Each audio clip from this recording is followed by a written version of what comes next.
আশুলিয়ায় যে লাশ পোড়ানো হয়েছিল 6 জন ব্যক্তিকে হত্যা করার পর পুড়িয়ে দেওয়া হয়েছিল যাদের লাশ, সে বিষয়ে আজকে আমাদের তদন্ত প্রতিবেদনের দাখিলের দিন ধার্য ছিল।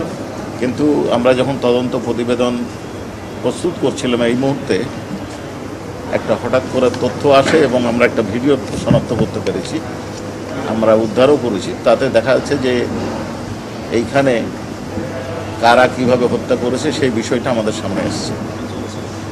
কারা কিভাবে হত্যা করেছে এই বিষয়টা আমাদের সামনে এসেছে। অর্থাৎ এই মামলা তদন্ত রিপোর্ট দাখিলের শেষ পর্যায়ে আমরা দেখতে পেলাম যে যারাকে পোড়ানো হয়েছে তাদের হত্যার ভিডিওটা আমাদের সামনে আসছে। এই বিষয়ে তদন্ত সমাপ্ত করার জন্য কিছুদিন সময় দরকার, এই জন্য আমরা 1 মাস সময় চেয়েছিলাম। অনারেবল ট্রাইব্যুনাল এটা মঞ্জুর করেছিল। আর একটা ছোট্ট বিষয় ছিল, নরসিংদীর ছাত্রলীগ নেতা অন্য একটা মামলায় গ্রেপ্তার ছিলেন। এই মামলায় WEC ছিল, তাকে প্রোডাকশন মূল আজকে হাজির করা হয়েছে, তাকে জেল হাজতে প্রেরণের আদেশ দিয়েছে।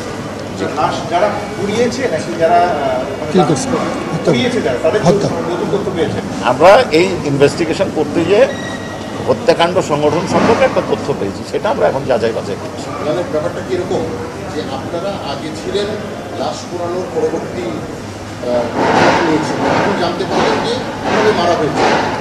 আমরা যেটা আপনাদেরকে বলতে চাচ্ছি যে আমাদের বিষয় ছিল যে হত্যা করা তো হয়েছে না, হত্যা করা হয়েছে, পোড়ানো হয়েছে, একজন জীবিত ছিলেন তাকে পোড়ানো হয়েছে।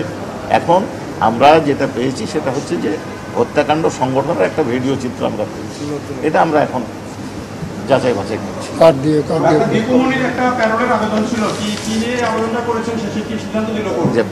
কি বললেন?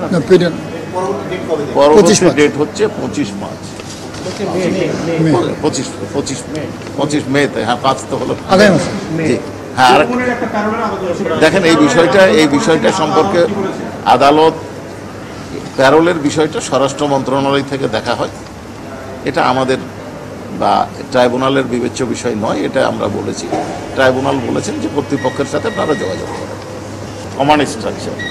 কমান্ড স্ট্রাকচারের বিরুদ্ধে বিষয় তদন্তটা আমরা মূলত করি, তার সাথে পারপেট্রেটর যারা আছে, যারা হত্যাকাণ্ড সংগঠন করে বা অন্যান্য অ্যাট্রোসিটির সাথে জড়িত থাকে, তাদের বিষয়টা আমরা তদন্ত করি। এখন তদন্ত একটা চলমান প্রক্রিয়া, এই তদন্তে নতুন তথ্য আসে, ফার্দার ইনভেস্টিগেশন পরেও হতে পারে।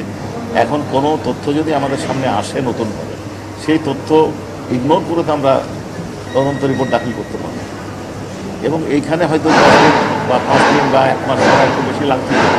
পূর্ণাঙ্গ তদন্ত রিপোর্টের জন্য এবং ন্যায় বিচারের স্বার্থে এই সময়টার প্রয়োজন। এটা বিচারকে বিলম্বিত করার জন্য না, ন্যায় বিচারকে প্রতিষ্ঠা করার জন্য।